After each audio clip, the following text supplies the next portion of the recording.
तो बच्चों, आज की नई वीडियो में आपका बहुत बहुत स्वागत है। जैसा कि हमने पहले त्रिभुज का पार्ट 1 पढ़ा था, आज हम पढ़ेंगे त्रिभुज का पार्ट 2। यानी ये वीडियो कक्षा 10 के चैप्टर नंबर 6 की त्रिभुज की क्लास है, जो कि एक क्लास हमारी हो गई थी पहले हमने बताया था कि त्रिभुज किसे कहते हैं। त्रिभुज तीन भुजाओं से घिरी हुई एक बंद आकृति अर्थात बहुभुज होता है। इसके तीनों कोणों का योग हमने बताया था 180 होता है। इसमें 3 कोण होते हैं, 3 भुजाएं होती हैं, 3 शीर्ष होते हैं, ठीक है। और इसमें हमने बताया था कि त्रिभुज भी एक समबाहुभुज होता है। अतः त्रिभुज के तीनों कोणों का योग 180 n-2 गुणा 180 बहुभुज के सभी कोणों का योग। इस सूत्र से हम किसी भी त्रिभुज चतुर्भुज का ये सभी कोणों का योग ज्ञात कर सकते हैं। फिर हमने बताया था कि किस प्रकार एक त्रिभुज संभव हो सकता है, जैसे कि द्वारा देखते हैं इसको, क्योंकि हमारे पार्ट फर्स्ट में ये थोड़ी कट रही थी, इसलिए हम देखते हैं इसको कि कोई त्रिभुज कैसे संभव हो सकता है। देखो, एक त्रिभुज लेते हैं ए बी सी, एक त्रिभुज लेते हैं ए बी सी, तब एक त्रिभुज एबीसी कहते हैं, एक त्रिभुज एबीसी कहते हैं। तो हम देखते हैं कि कोई त्रिभुज संभव होगा या नहीं, कोई त्रिभुज संभव होगा या नहीं। इसकी दो कंडीशन है। कंडीशन फर्स्ट क्या है, देखो केस फर्स्ट क्या है। केस फर्स्ट में कहते हैं त्रिभुज की किन्हीं दो भुजाओं का योग तीसरी भुजा से अधिक होना चाहिए। तो ये तीनों कंडीशन में लागू होना चाहिए, तभी कोई त्रिभुज संभव हुआ। जैसे कि देखो, यदि AB प्लस BC का योग त्रिभुज की तीसरी भुजा यानी AC से अधिक होना चाहिए। ऐसे ही BC प्लस CA या AC समझ लो, AC का योग AB से अधिक होना चाहिए। ऐसे ही AC प्लस AB का योग BC से अधिक होना चाहिए। यानी ये तीनों कंडीशन एक साथ लागू हों तो कोई त्रिभुज संभव होता है। क्योंकि ये त्रिभुज की 3 भुजाएं दे दी, तो जरूरी नहीं है कि वो त्रिभुज संभव हो भी सकता है या नहीं भी हो सकता है। जैसे ये त्रिभुज, ये तीनों कंडीशन एक साथ लागू हों, ये तीनों कंडीशन, ये तीनों शर्तें एक साथ लागू होनी चाहिए, तभी कोई त्रिभुज संभव हो सकता है, अन्यथा नहीं। या फिर केस सेकंड में हम कह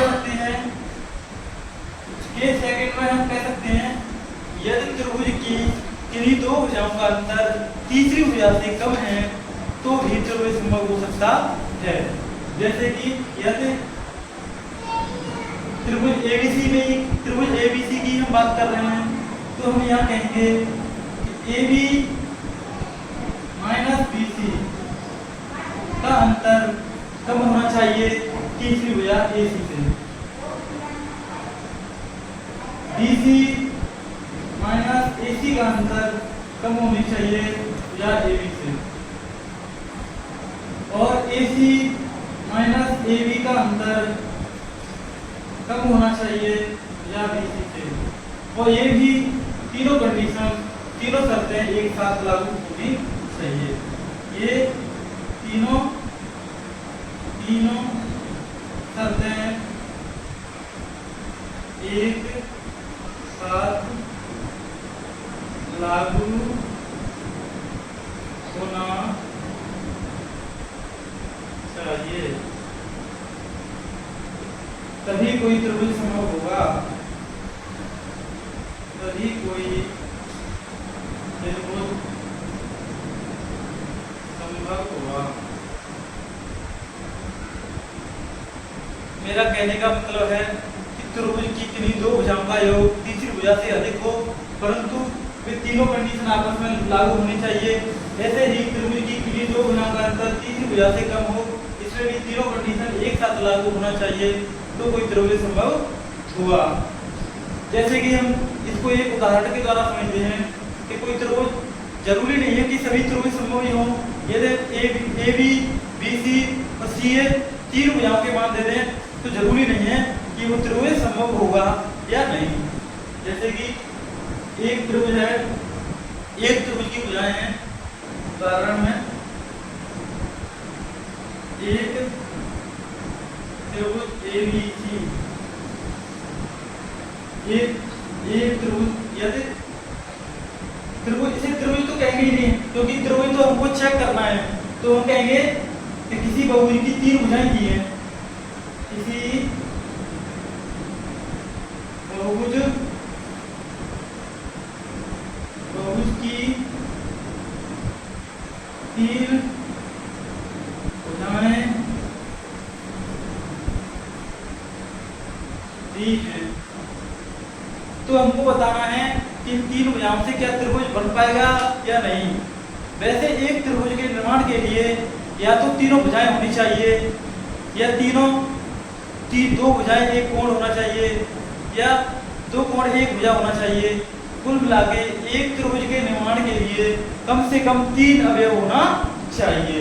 अब हम यहाँ देखते हैं कि अगर किसी बहुभुज की तीन भुजाएं दी हैं तो क्या इनसे कोई त्रिभुज संभव हो सकता है या नहीं। देखो चेक करते हैं। माना कि ये त्रिभुज की भुजाएं हैं, ए बी बराबर 2 सेंटीमीटर, बी सी बराबर 3 सेंटीमीटर और ए सी बराबर 4 सेंटीमीटर। अब हम देखते हैं कि इनसे कोई त्रिभुज संभव होगा या नहीं। तो देखते हैं केस फर्स्ट से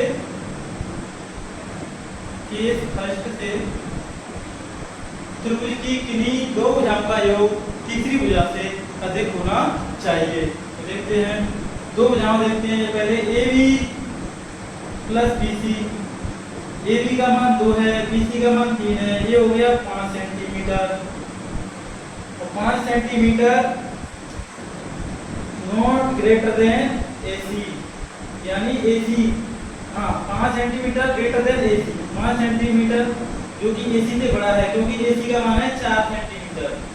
तो ये कंडीशन तो हो जाएगी क्योंकि इसमें A B plus B C बराबर हो गया 5 सेंटीमीटर, 2 प्लस 3 5 सेंटीमीटर, जो कि ए सी से ज्यादा है। तो ये कंडीशन, पहली कंडीशन तो लागू हो गई। अब हम देखते हैं दूसरी, बी सी प्लस ए सी, इसका योग करते हैं। तो बी सी का मान है 3, ए सी का मान है 4, तो होगा 7 सेंटीमीटर। तो 7 सेंटीमीटर अधिक होना चाहिए ए बी से, 7 सेंटीमीटर अधिक होना चाहिए ए बी से। ए बी का मान कितना है 2, तो 7 सेंटीमीटर ए बी से अधिक नहीं है, क्या है कम है, क्योंकि ए बी कितना है, क्योंकि ए बी का मान कितना है 2 सेंटीमीटर, जो कि ये बी सी प्लस ए सी के योग से कम है। अतः ये कंडीशन लागू नहीं है। अतः हम कह सकते हैं कि ये त्रिभुज संभव नहीं है, क्योंकि तीनों कंडीशन एक साथ लागू होनी चाहिए। जैसे कि तीसरी कंडीशन को भी देखते हैं, A C plus B C, A C plus A B, sorry A C plus A B, इसका योग करते हैं। तो ए सी का मान है 4, ए बी का मान है 2, 4 2 6 सेंटीमीटर। 6 सेंटीमीटर किससे अधिक होना चाहिए, ए सी और ए बी, तो बी सी से अधिक होनी चाहिए। 6 सेंटीमीटर किससे अधिक होनी चाहिए, बी सी, तो बी सी से अधिक है, क्योंकि बी सी का मान कितना है 3 सेंटीमीटर।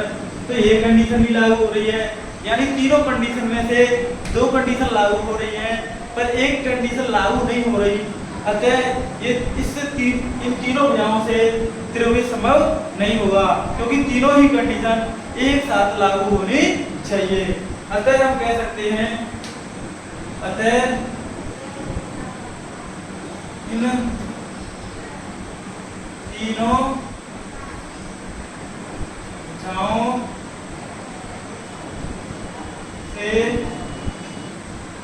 कोई त्रिभुज संभव नहीं होगा।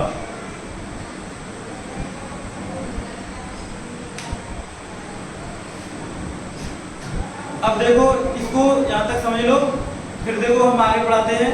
यहाँ तक सभी बच्चों लिख लो पहले, देख यहाँ तक लिख, यहाँ तक लिखो।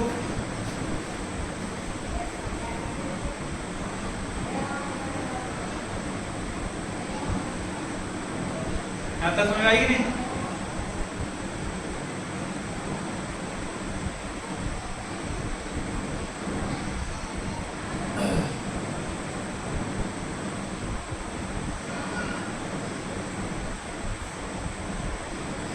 लिख लिया? मिटाने का लिख लिया?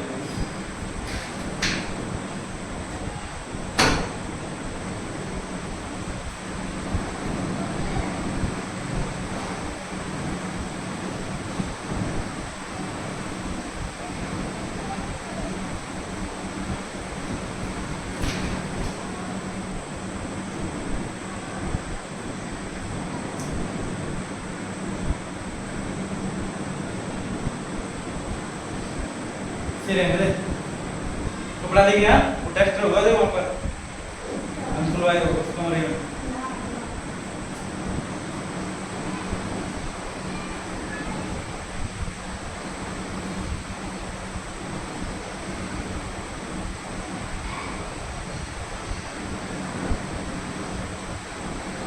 बता दे इसको।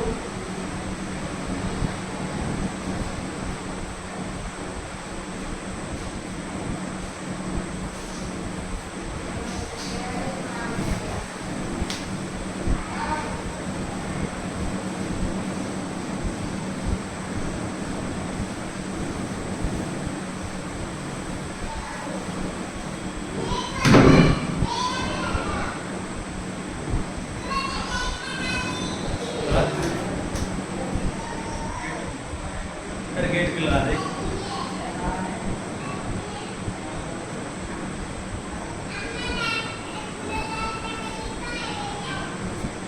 देखो बच्चों, अब हम देखते हैं त्रिभुजों का वर्गीकरण।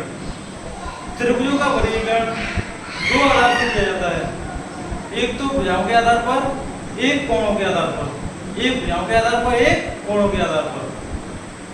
त्रिभुज का वर्गीकरण, त्रिभुजों का वर्गीकरण।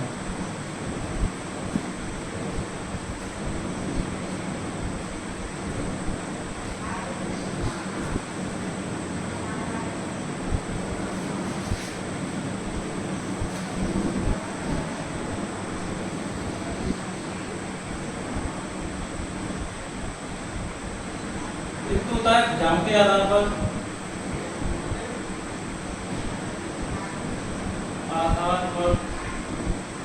एक होता है कोण के आधार पर।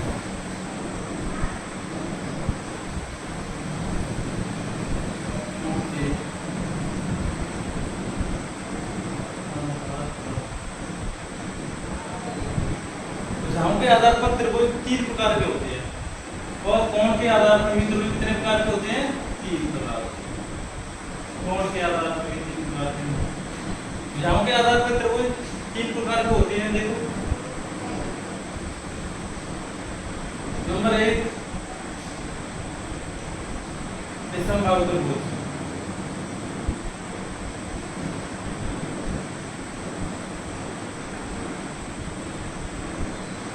नंबर 1 विषमबाहु त्रिभुज।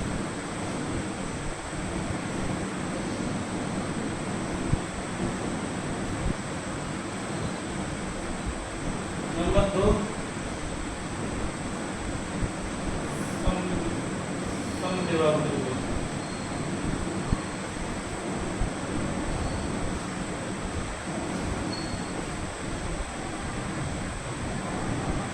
नंबर 3 समबाहु त्रिभुज।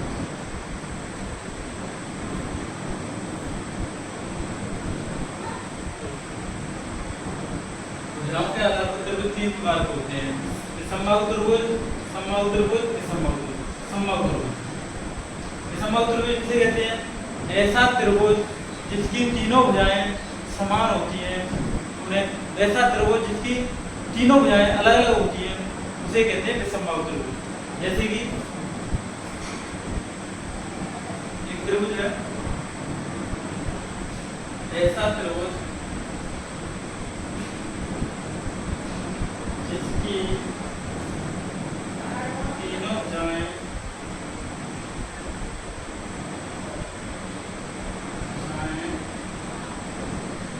अलग अलग होती है।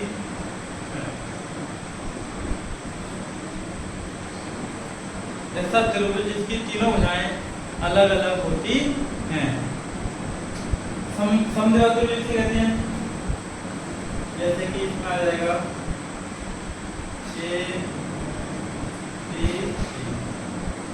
समद्विबाहु त्रिभुज ऐसा त्रिभुज जिसकी दो भुजाएं समान होती है परंतु एक भुजा अलग होती है। जैसे कि ऐसा त्रिभुज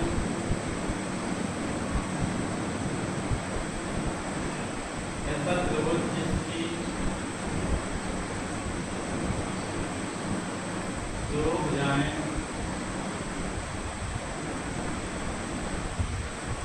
तो समान होती है, समान होती हैं परंतु एक भुजा अलग होती है, एक भुजा अलग होती है। ऐसा त्रिभुज जिसकी दो भुजाएं समान होती हैं परंतु एक भुजा अलग होती है। जैसे कि मान लो ये त्रिभुज है कि ये दोनों भुजा समान है, ए बी सी, ये भुजा अलग है, इसमें तीनों भुजाएं ही अलग अलग होती है। अब एक होता है समबाहु त्रिभुज, तो इसमें लिखते हैं ऐसा त्रिभुज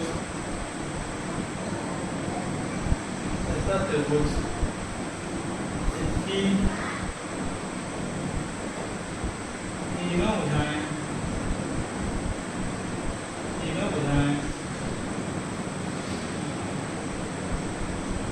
समान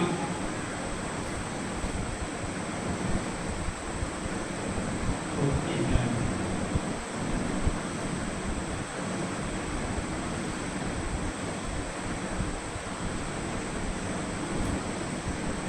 तीनों भुजाएं समान होती हैं, जैसे कि इसकी सभी भुजाएं कैसी होंगी? बराबर बराबर होंगी, सभी भुजाएं बराबर बराबर अर्थात ध्यान देंगे ए बी बराबर ए सी, ए बी बराबर ए सी बराबर बी सी, इसके तीनों कोण भी समान होते हैं, तीनों कोण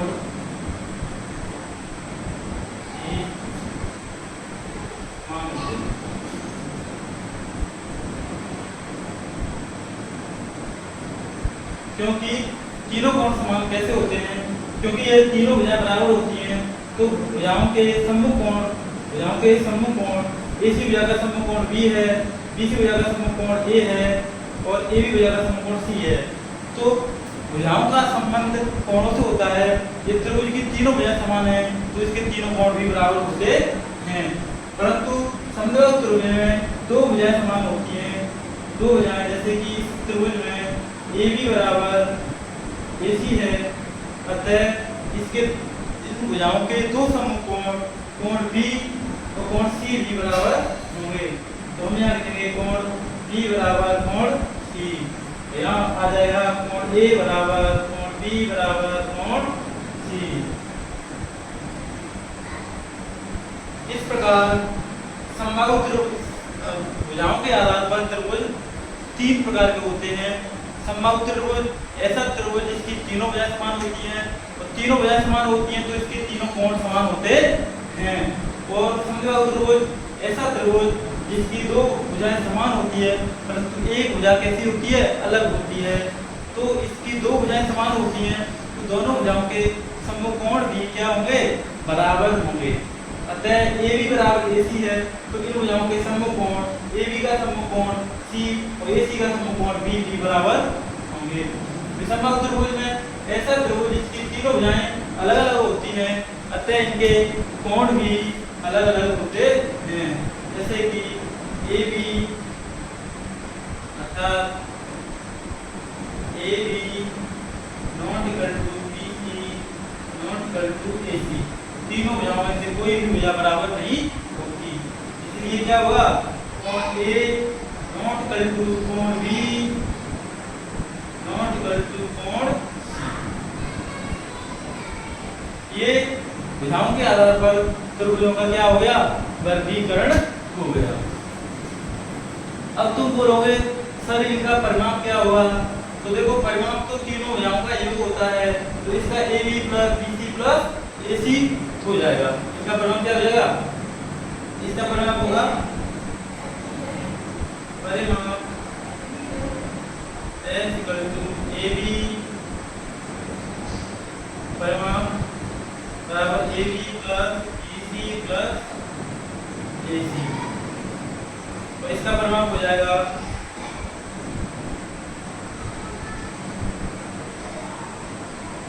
ए बी, क्योंकि ए बी और ए सी बराबर है तो ए बी दो ए बी ले सकते हैं, तो दो A B plus B C, क्योंकि ये दोनों भुजाएं कैसी बराबर है, तो किसी एक भुजा को गुणा कर दो। इसी प्रकार इसका परिमाप हो जाएगा परिमाप, क्योंकि तीनों भुजा बराबर हैं तो सी गुणा भुजा हो जाएगा, सी गुणा भुजा, क्योंकि भुजा प्लस भुजा तीनों ही बराबर हैं। जैसे मान लो ये भी ए है, ये भी ए है, ये भी ए है, तो ए प्लस ए बराबर सी गुणा ए। अब तुम बात करोगे क्षेत्रफल कैसे निकालें इनका, क्या निकालें क्षेत्रफल। तो देखो विषमबाहु त्रिभुज का क्षेत्रफल हम दो तरह से निकाल सकते हैं। एक तो क्योंकि इसकी भुजाएं अलग अलग हैं तो इसका क्षेत्रफल सीधे सीधे हीरोड के सूत्र से निकाल सकते हैं। हीरोड क्या कहता है, यदि किसी भी इस त्रिभुज इस आकृति का परिमाप है तो उसका अर्ध परिमाप बराबर क्या हुआ, इसका परिमाप ये है तो इसका अर्ध परिमाप s बराबर सेमी पेरीमीटर एस बी बराबर क्या हो जाएगा, A B plus B C plus A C बटे 2। ये विषमबाहु त्रिभुज का अर्ध परिमाप हो गया। तब हीरोड के सूत्र से हम इसका क्षेत्रफल निकाल सकते हैं। हीरोड का सूत्र होता है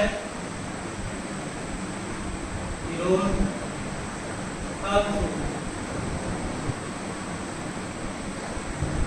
त्रिभुज ABC का क्षेत्रफल अर्थात area of triangle ABC equal to under root s कोष्ठक s माइनस a गुणा s माइनस b गुणा s माइनस c ऐसे निकाल सकते हैं। यानी अर्ध परिमाप में से अर्ध परिमाप का गुणा करके अर्ध परिमाप में से a भुजा को गुणा अर्ध परिमाप में से b भुजा को गुणा अर्ध परिमाप में से c भुजा को घटाकर करके और इसका वर्गमूल लेकर के हम क्या कर सकते हैं, क्षेत्रफल ज्ञात कर सकते हैं।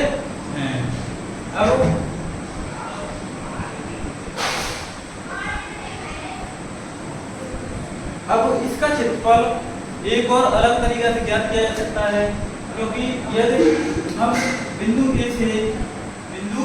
ए से समभुजा पर क्या डालें, परपेंडिकुलर लंब डालें तो ये समभुजा आधार हो जाएगी और ये इस त्रिभुज की ऊंचाई हो जाएगी, तो त्रिभुज का क्षेत्रफल हो जाएगा। तो हमें त्रिभुज का क्षेत्रफल इक्वल टू 1/2 आधार गुणा ऊंचाई 1/2 आधार BC में, क्योंकि इस पर लंबाई होती है वो आधार हो गया, ऊंचाई हो गई 1 की मान लें, यहाँ पर ई बिंदु दे दिया मैंने तो ए ई।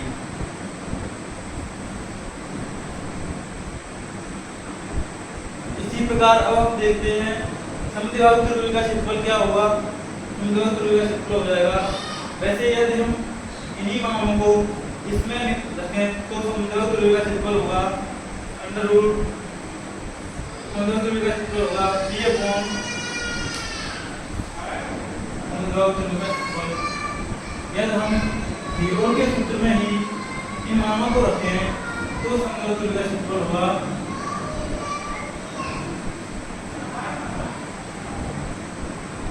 समद्विबाहु त्रिभुज का क्षेत्रफल। या फिर